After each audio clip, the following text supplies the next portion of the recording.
Vamos a proceder de seguido, entonces, la presentación de Jesús Céspedes. Algo en línea de lo que venimos haciendo. Entonces, Jesús, por favor, si puedes. Algo en línea de lo que se viene haciendo en la parte de usos de tecnologías de sistemas de información geográfica. Jesús, muchas gracias. Bueno, muy buenos días. Vamos a buscar la presentación.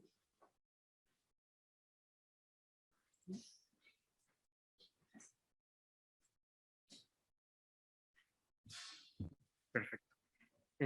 Muy buenas. Yo les... Gracias. Gracias. Yo les voy a hablar de lo que hemos venido haciendo en cuanto a la aplicación de la teledetección en el uso de sensores remotos y su análisis en patrones de cultivos de arroz.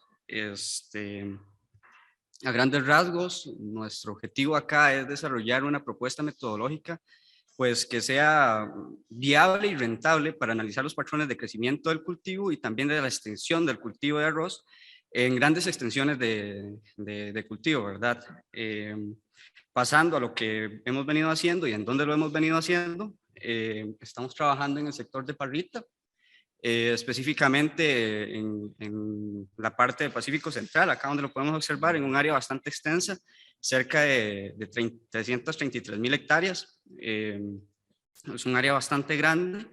Y bueno, pasando a cómo lo hemos venido haciendo, hemos venido trabajando con lo que les mencionaba Brian hace un rato, que es el uso de las microondas como sensor satelital, que nos provee la capacidad de obtener información de la superficie terrestre sin contar con la interferencia de la nubosidad. Esto es un elemento bastante, por decirlo así, novedoso que hemos venido utilizando, pero estamos aplicando una metodología que fue desarrollada en el sector de Indonesia por Rudiyanto y compañía en el año 2019. Ellos solamente utilizan imágenes SAR, pero nosotros consideramos que, bueno, la aplicabilidad que puede llegar a tener la combinación de las imágenes SAR con las ópticas, pues también es una de los elementos que podemos aprovechar. ¿Qué es lo que veníamos haciendo? Bueno, trabajamos con imágenes mensuales, obtenemos la mediana de esta imagen mensual. Posteriormente a esto, generamos una serie de muestreos aleatorios en el área de estudio a lo largo de las 333.000 hectáreas y a partir de estos muestreos, que son cerca de 10.000 puntos para la zona, realizamos una clasificación no supervisada. ¿Qué implica esto? Que es que a partir de los valores de retrodispersión, que serían los valores de las imágenes SAR, y la obtención de índices de vegetación a partir de los datos ópticos, realizar una clasificación de las áreas por decirlo así, del sector, a partir de las similitudes entre esos valores. Una vez que hacemos esto, determinamos cuáles son los patrones temporales y de variación de los valores de NDVI y de retrodispersión, que en este caso el concepto de retrodispersión hace referencia a la interacción de las microondas con la superficie. Y hacemos un análisis de conglomerados jerárquicos que nos permiten agrupar por similitudes los valores de retrodispersión y limitar esas áreas de cultivo. ¿Qué nos da esto? Esto nos da una ventaja, el hacer este análisis jerárquico, porque no solo nos agrupa aquellas áreas de cultivo que son muy similares, sino que tienen patrones temporales similares, por ejemplo, que son cortados o, por ejemplo, cosechados en el mismo momento o que son sembrados con diferencias temporales entre uno y otro. Entonces nos da esa ventaja.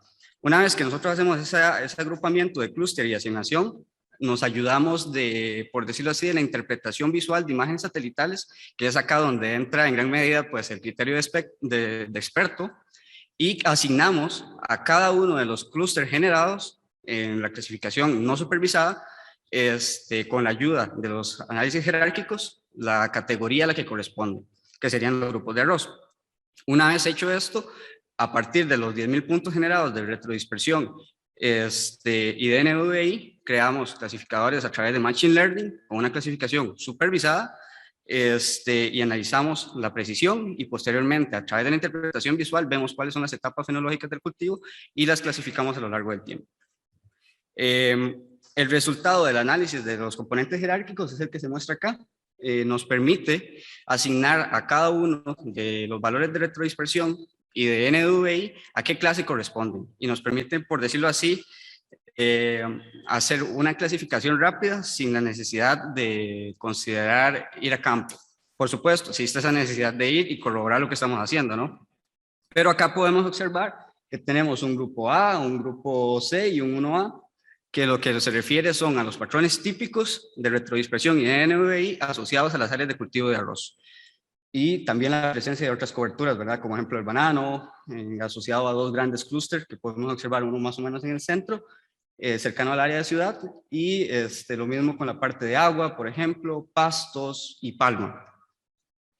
¿Cuál es el resultado de esto? Bueno, el resultado es un mapeo de los grupos de arroz, que en este caso serían el A, B y C, mostrado en la imagen anterior. El A, B y C, que son los grupos que más se asocian, sería el resultado de eso y de la interpretación visual. Esas serían las áreas de cultivo que aproximadamente a la actualidad, en este caso estamos abarcando 2 años, 2020 y 2021, muestran cerca de 2.307,5 hectáreas sembradas de arroz. Cada uno de estos colores indican patrones de crecimiento y patrones de siembra diferentes. Que eso es una parte de la ventaja que implica el trabajar con análisis jerárquicos y la generación de clúster. Una vez hecho esto, nos ayudamos de una interpretación visual no solo de las imágenes ópticas, sino de los patrones de retrodispersión de las imágenes SAR. A grandes rasgos, entre valores de, por decirlo así, más claros o más blancos, es más biomasa, por decirlo de una manera, que en este caso estamos trabajando con una polarización específica, que es un indicador indirecto de la biomasa presente en la cobertura. Entre más oscuro sea, significa que el cultivo está en suelo descubierto o que el cultivo tiene muy poca biomasa. Entonces, vemos que cuando se da el periodo de labranza, previo a la presencia del cultivo, hay valores bajos de retrodispersión y conforme va avanzando el desarrollo del cultivo, pues va presentando mayores colores, por decirlo así, más blancos, que nos indica mayor presencia de biomasa. Acá abajo, ¿qué es lo que observamos? Simplemente es un RGB que nos permite, como por decirlo así, delimitar un poco de manera visual cómo es que la área de cultivo cambió, pasando por el canal rojo, el periodo de labranza, por el canal verde, el periodo de reproducción, y por el azul, el periodo de madurez. Y nos indica ahí como preliminarmente qué es lo que varía. De igual forma, utilizamos la interpretación visual para asignar a cada uno de los clústeres los periodos de labranza, de vegetativo 1, de vegetativo 2, reproducción y madurez. Esto se asignó a partir de valores mensuales, considerando que cada una de las etapas dura 30 días. Es importante señalar que esto es algo que hay que corroborar en campo, que debemos de verificar, porque esto puede cambiar con variedades, pero me gustaría señalar que este es un cultivo que recientemente venimos trabajando, y que producto de la pandemia también nos hemos visto limitados a la posibilidad de ir a campo, ¿no? Por otro lado, en cuanto a los resultados de las clasificaciones de estas etapas para cada uno de los clústeres, acá podemos observar mapas que nos establecen las etapas fenológicas en las que se ubica el cultivo a lo largo del año. Esto sería para el año 2020. Podemos ver que, por ejemplo, para aquella sección de enero de 2020, tenemos que la mayoría se encontraba en vegetativo 2 para el clúster asociado a A y B, y el C, que se encontraba principalmente asociado a la fase reproductiva. Mucho de esto viene de la interpretación visual que hemos realizado, y se asigna a cada uno de los clústeres, y podemos ver cómo varía a lo largo del año. Esto es para el año 2020, lo mismo para el año 2021, observando algunos patrones típicos interesantes, que es que a lo largo del año de tanto de 2020 como 2021, en abril, tenemos la presencia de que la mayoría del área de siembra queda en suelo descubierto, lo mismo para octubre de 2020, y cómo varía esto también a lo largo del año. ¿Cómo también se comporta los valores de NDVI y de retrodispersión en el tiempo? Pues tienen un comportamiento que es a lo que nos gustaría llegar, que son los patrones de crecimiento del cultivo. Podemos ver que a lo largo de abril, por ejemplo, tenemos una disminución en los valores de retrodispersión que se asocian con cada uno de los clústeres, que son los que se refieren a las áreas de arroz, y una disminución en los valores de los índices de vegetación. Esto también se presenta para abril del siguiente año, más sin embargo, sí se muestra un poco en el año de 2020, en octubre, asociado al valor de índice de vegetación de NDVI, más sin embargo, no tanto en los valores de retrodispersión. A partir de esto, nosotros hemos generado una hipótesis. Esta hipótesis se relaciona con la presencia de humedad en el suelo y los efectos de la mecanización que favorecen mayores elementos de retrodispersión para la polarización, que genera que esta disminución no sea tan clara para el caso de las imágenes radar. También hemos encontrado algunos resultados interesantes asociados a otras coberturas. Por ejemplo, la presencia de los valores de retrodispersión a lo largo del año y cómo varían para el caso de coberturas de agua. Vemos que es el azul que se encuentra más abajo en la gráfica. Siempre tiene ese tipo de comportamiento. Es muy esperable en imágenes radar que el agua tenga muy poca retrodispersión, porque son superficies muy lisas. Entonces, por decirlo de una forma, para ejemplificarlo, la longitud de onda llega, interactúa con la superficie y al ser tan lisa, la envían en una dirección completamente opuesta. Entonces, lo mismo pasa con el agua, pero al tener una cierta carga de sedimento, pues muestra un poco más de interacción. La parte del suelo descubierto, que también se esperan bajos valores de retrodispersión, pero sigue la tendencia. La parte de pastos y el área de ciudad y de bosque, principalmente. Esas son como las tendencias típicas. También hicimos como un gráfico de cómo varía a lo largo del año el área, y las áreas de siembra, y podemos ver lo que les mencionaba hace un rato, corresponde con la disminución de los valores de retrodispersión y los valores de NDVI, que en abril, en octubre y en abril de 2021 haya una disminución producto de que la mayoría del área queda en suelo descubierto. Me gustaría señalar que aquí también vuelve a ser importante la necesidad de corroborar estos patrones en campo, pero las imágenes ópticas, al menos a través de la interpretación visual, sí muestran esa presencia de que la mayoría del cultivo se encuentra en suelo descubierto para estos periodos. Puede ser aventurado decir de que en realidad es cero área de cobertura o cero área de siembra, pero por el momento, basado en lo que tenemos, nos aventuramos a señalar este aspecto. Como resultados también de ejecutar un proceso de Machine Learning y con intenciones de llevarlo a Deep Learning, ejecutamos una clasificación Random Forest para cada uno de los sets de datos, tanto para SAR de manera individual, para las imágenes ópticas también de manera individual y para la combinación de ambas. Y la comparamos también con los resultados de los clústeres. Allí dice clúster de Google Earth Engine, es porque esto es una combinación de una metodología ejecutada en una plataforma en la nube que nos permite evitar procesos computacionales muy pesados y también una combinación de análisis complejos en RStudio.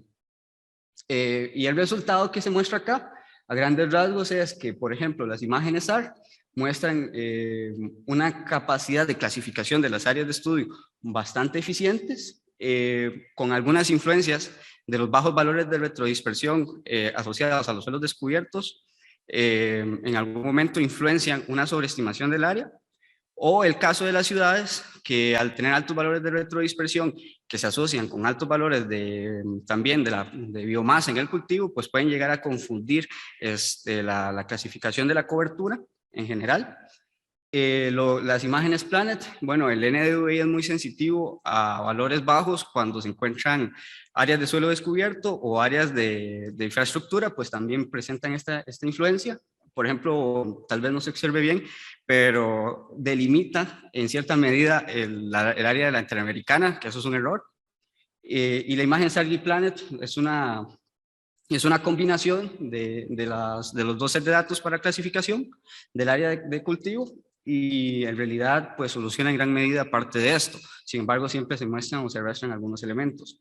En cuanto al clúster que se trae del K-Means, de Google Earth Engine, pues es un poco más limpio, en realidad muchísimo más limpio, y muestra mejores resultados. ¿Cómo se muestran estos resultados? A través de un análisis de exactitud. La clasificación con Random Forest únicamente con datos ópticos muestra una precisión del usuario asociados a errores de comisión de 85%, una precisión del productor de 79,6% asociados a los errores de omisión, es decir, píxeles mal clasificados a los cuales no se les asignó una clase que no debería ser.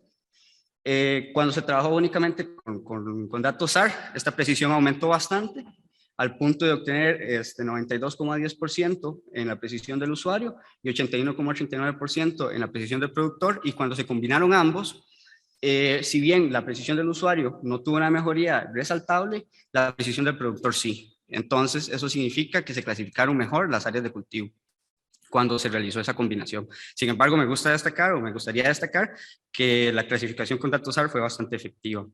Algunas fuentes de error, por los que le mencionaba, la clasificación del área delantera interamericana es un error que se presenta en la imagen, principalmente en las imágenes ópticas a la hora de clasificar, y algunas áreas de suelo descubierto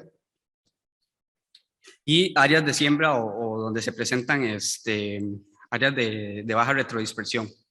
De igual forma, algunos pequeños píxeles dentro de las áreas de cultivo que no se clasifican de manera adecuada, y en la sección de las camaroneras, que bueno, es mi interpretación de lo que se presenta en el área de interés, también algunas fuentes de error asociados a esto.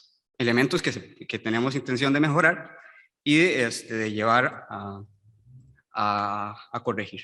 Como conclusiones, me gustaría señalar que bueno, la combinación del óptico y SAR y aprovechar las bondades de estos dos sensores, pues muestran muy buenos resultados para delimitar y identificar no solo las etapas de crecimiento, sino las áreas de cultivo, que la interpretación visual es un elemento demasiado importante a la hora de considerar el desarrollo de las etapas de cultivo y de tomar en cuenta la variación en los valores de retrodispersión, la importancia de ir a campo también, y que algunas fuentes de error fueron introducidas principalmente por el elemento óptico, asociado a los bajos valores de NDVI. Y finalmente señalar que la polarización VH como un indicador indirecto de la biomasa en un cultivo, pues permitiría o permite desarrollar este tipo de investigaciones y muestra un alto potencial a la hora de investigar este tipo de elementos. Y alguna duda o consulta, con mucho gusto. Muchas gracias, Jesús.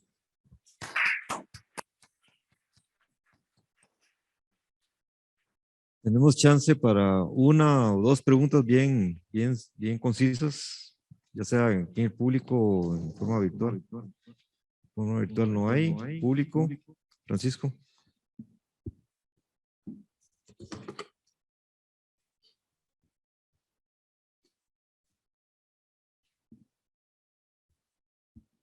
Gracias, Jesús. Estaba pensando en la aplicación que puede tener estos métodos de medición en otros cultivos.